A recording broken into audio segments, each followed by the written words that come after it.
Welcome back to A Grown-Up's Guide to VeggieTales Podcast. This is episode 2, and this is the podcast where we still haven't found what we're looking for, if you know what I mean.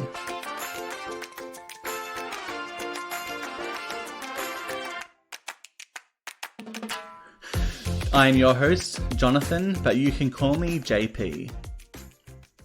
So I'm so glad you're joining me for episode 2.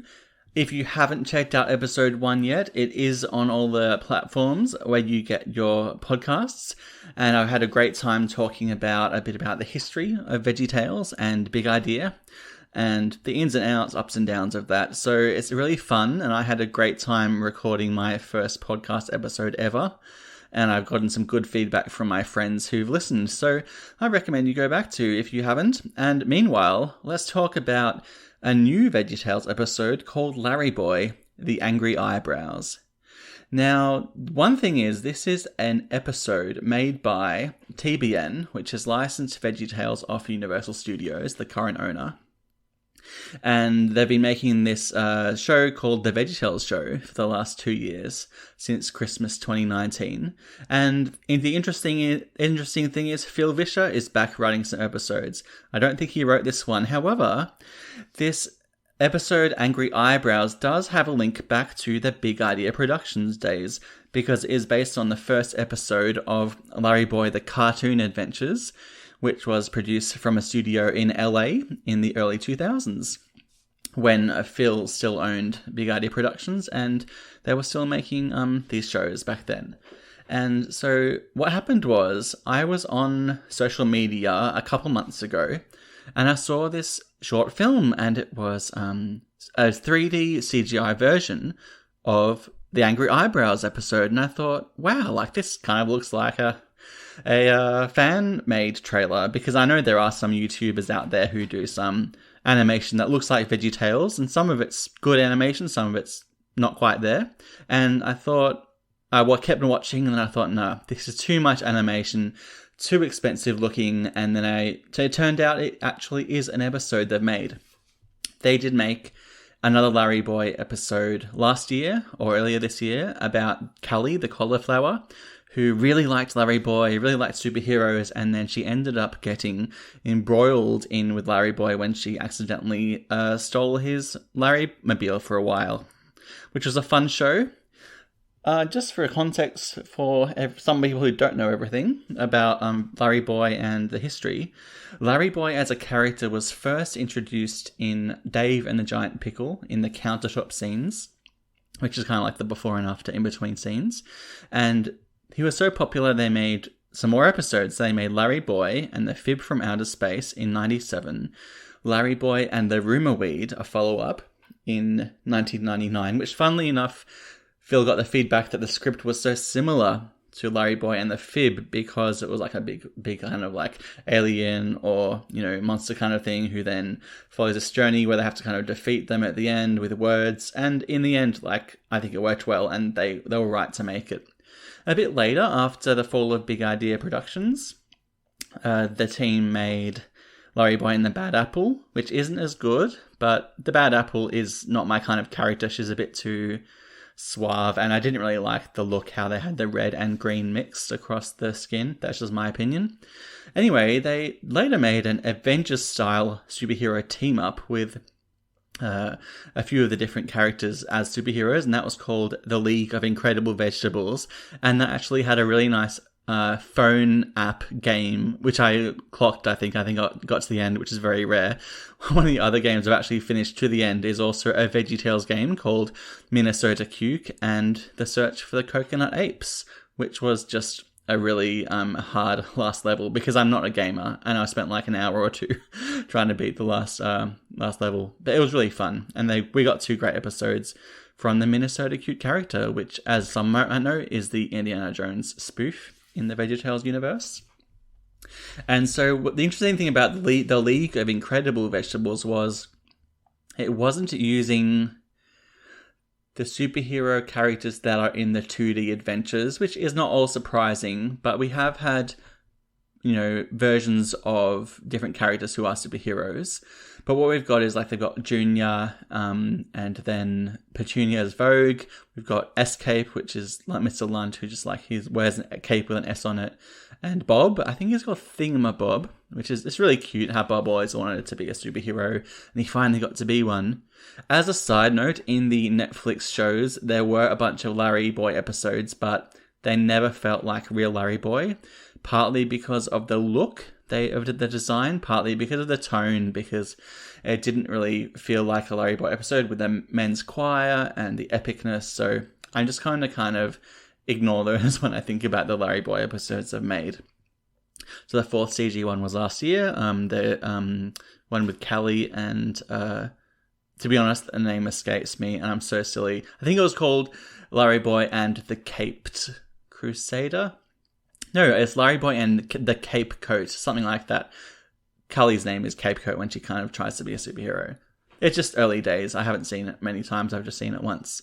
And also, now we've got Larry Boy, the Angry Eyebrows. A few things about this.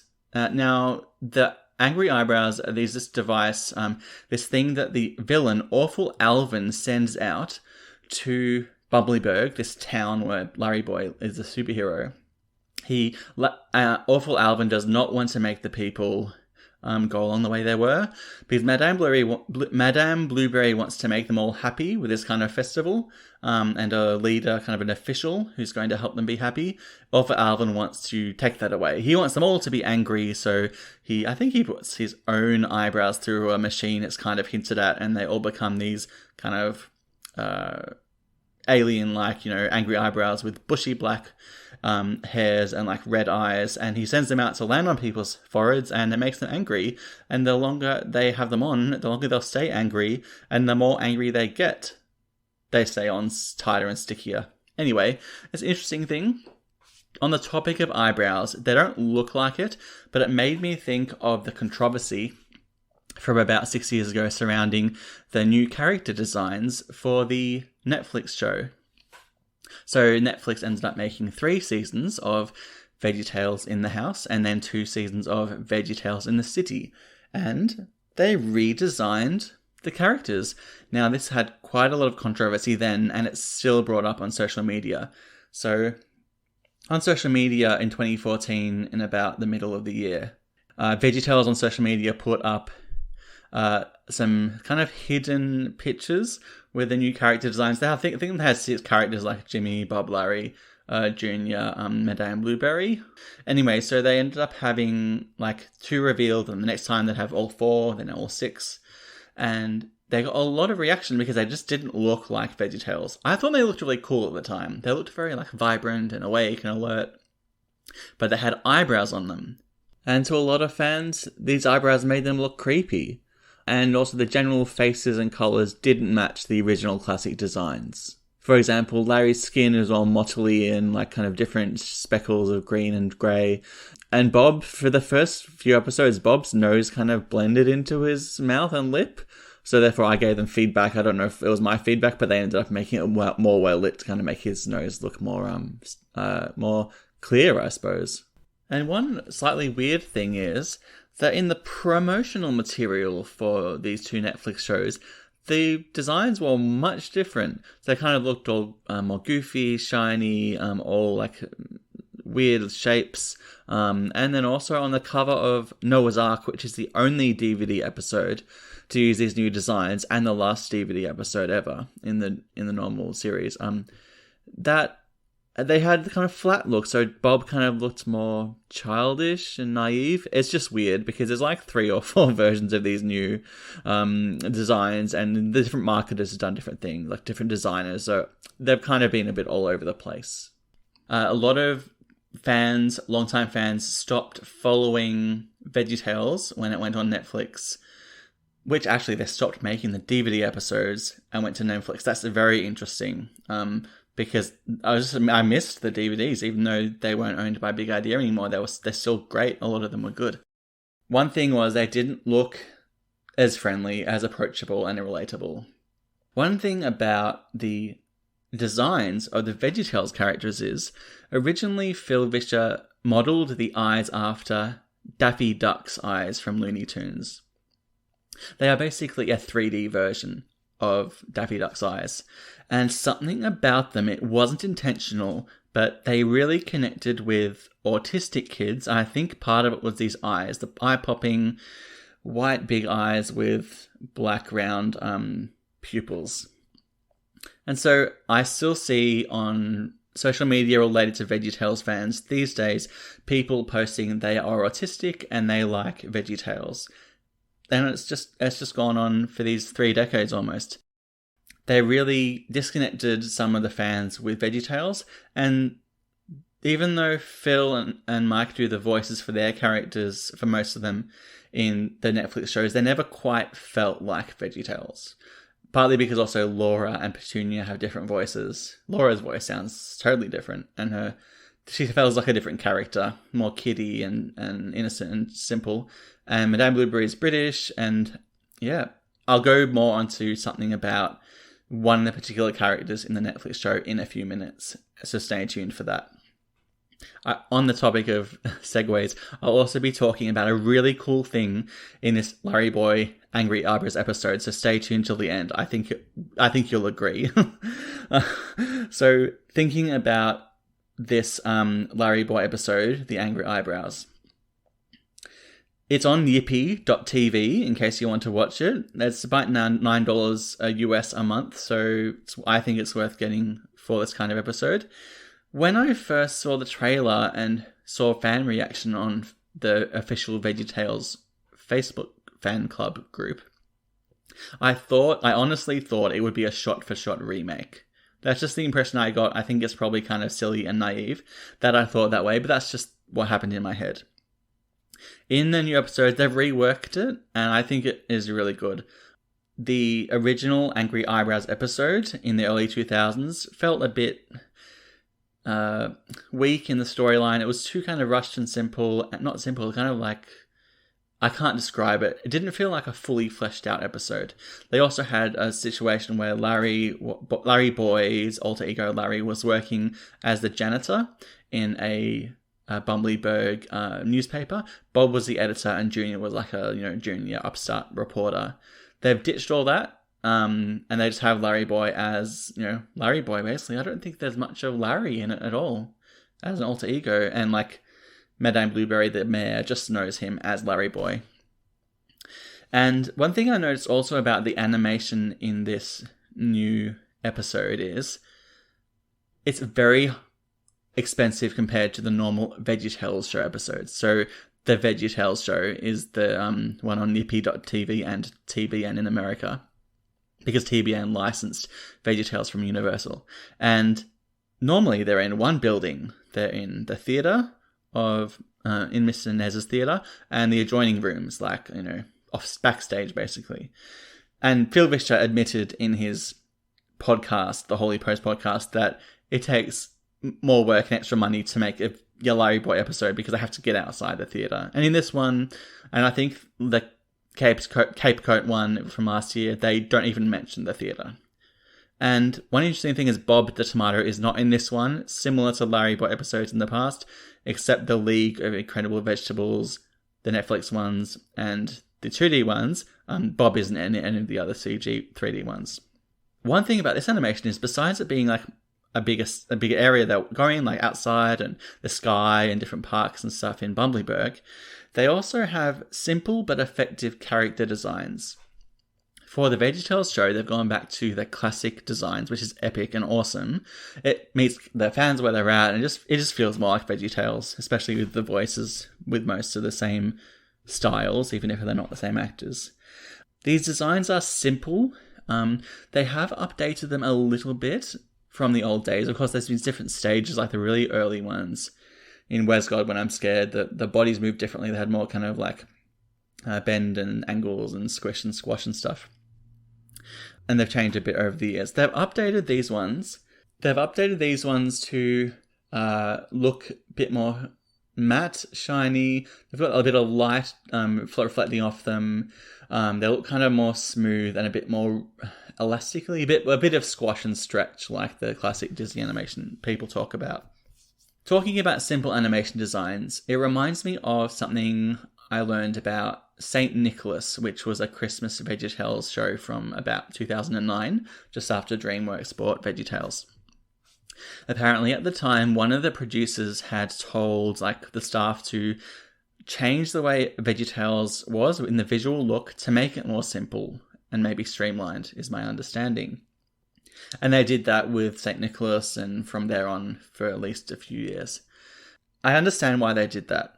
It looked better, partly because VeggieTales had kind of gone off track a bit with the visuals.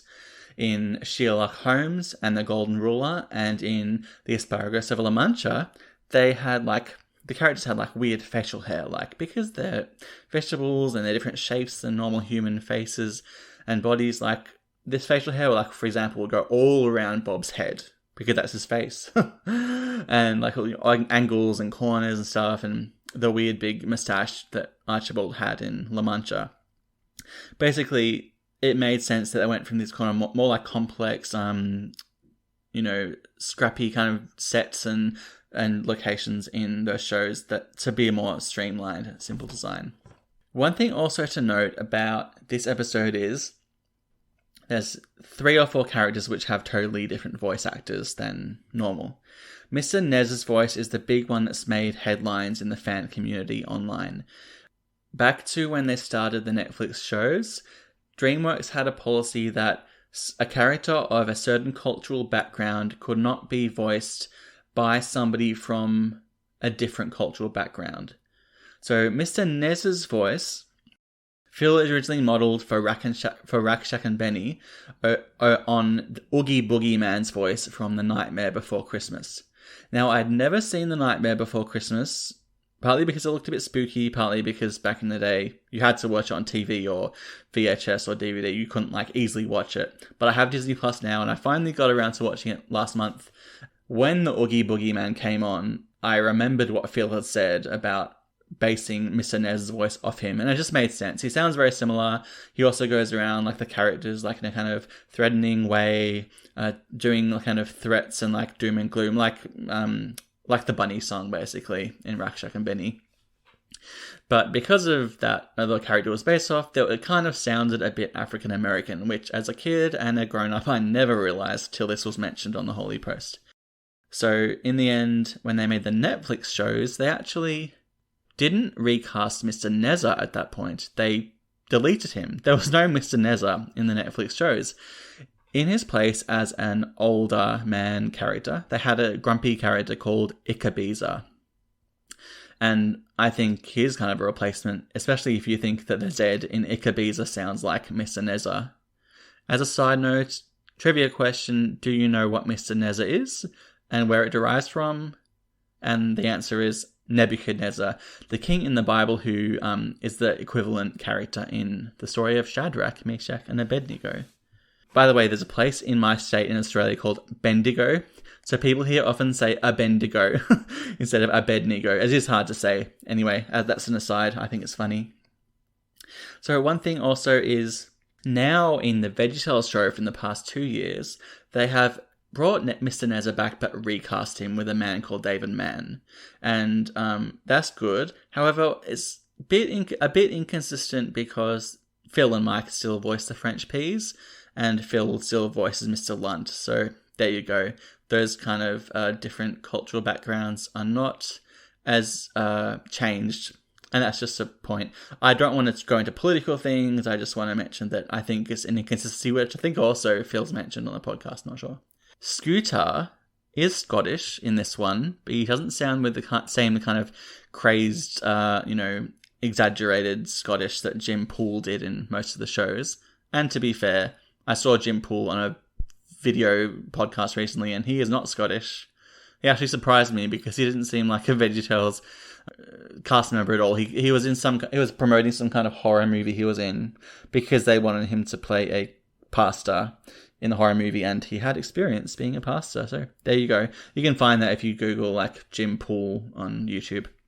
But this Scooter character now has a voice that sounds more like Scrooge McDuck, but it just doesn't sound like Scooter. Interestingly, why Scooter Scottish? Because the original time Scooter came up was in the episode about the popcorn ball media with Jimmy and Jerry, which was the first VeggieTales sci-fi spoof, and he was like a version of Scotty from Star Trek. Turns out in this episode, Scooter and Awful Alvin are both voiced by Sean Chiplock, if that's how you say it. Just shows there's a voiceover actor who can do a really angry and excitable villain, as well as a kind of more gentle, an innocent Scooter. It's just interesting. I wouldn't have picked that. And I don't know if Sean Chiplock also voiced Awful Alvin in the show from 20 years ago. I should have looked it up. Please forgive me. One awesome thing about this show is also where Larry Boy breaks the fourth wall, as VeggieTales has been known to do. He does his training montage, kind of like from Rocky, and then something else happens and is fired from being this senior official in the Bubblyberg leadership. And he says, "Oh, I just did a training montage," and it was hilarious at the time. Another hilarious thing was, and this was really witty and sharp, after Larry Boy and Archibald have figured out this whole thing that the angry eyebrows are going around, and it's from Awful Alvin.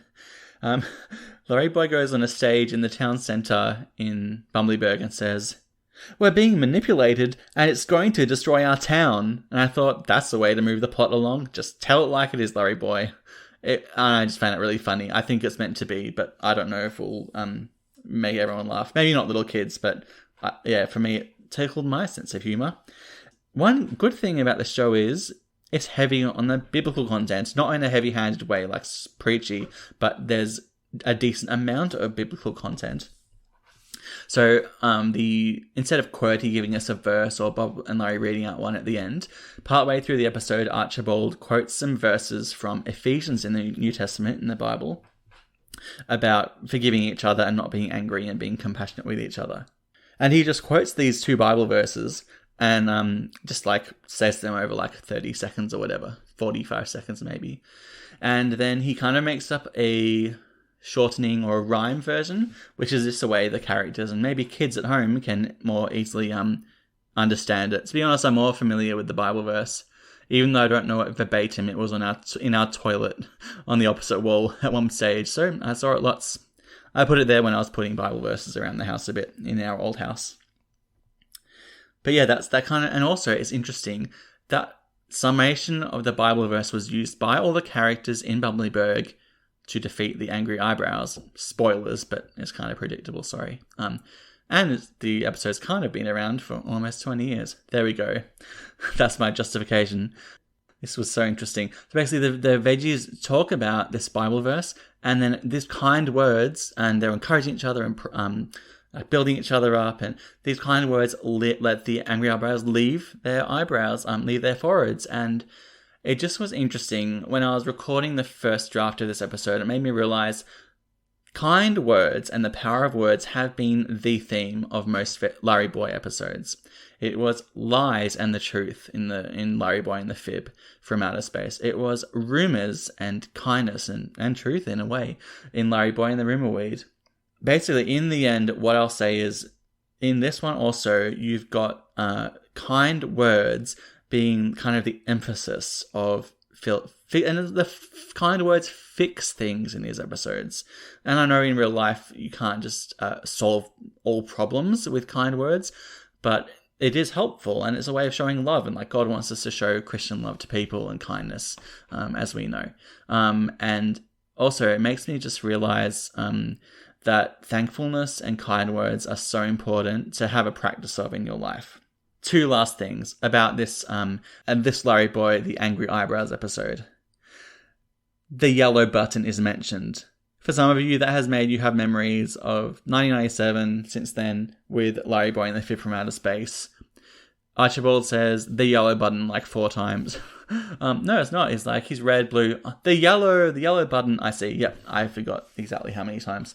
So he says the yellow button in this episode too, and I was expecting it kind of, because there were a few buttons in the Larry mobile, when they were in the Larry plane, the plane version. And yeah, it was really nice to see that homage. This is the cool thing I mentioned earlier. There is the coolest Larry Boy thing in this episode that is the best thing in VeggieTales for like 5 or 10 years. There's this moment towards the end where Larry Boy is in the Larry Mobile, driving along the ground towards this kind of like climax, the finishing line of the story in the episode. There's music, epic fun action music, and you see with your own eyes the Larry Mobile turning into the Larry plane, and then it flies off. That is brilliant. It was so cool. I actually rewound it 3 times to rewatch to see the changeover, like the transition. It made me think of the Larry Mobile toy that I used to have, that I gave to my nephew, whose name starts with J, in Adelaide, if you're listening. And it also made me think of the other toy they made, probably based on the success and popularity of the first, called the Larry Copter. Now, the Larry Copter is in the League of Incredible Vegetables for like 2 seconds when Archibald is riding it in the air. And I think it's basically put in the episode to sell toys. They can't really make a toy like that without it being in a show. But it's really fun. I had it. I also gave it away to someone else. So I plan on buying it at the VeggieTales.com store because they're slowly running out of stock of everything. I think they're not making new products of these VeggieTales toys and books and CDs on the VeggieTales.com store. So if you do want VeggieTales merchandise, including toys and stuff, there's only a limited selection yet left, but some good stuff. If you want it, maybe go out and get it now before it all goes, because I don't think they're replacing that stock. That Larry Mobile thing, Larry Plane, it just made my month. That was epic and awesome. This is wrapping up. This is kind of what the new VeggieTales episodes should be, including the Larry Boy ones.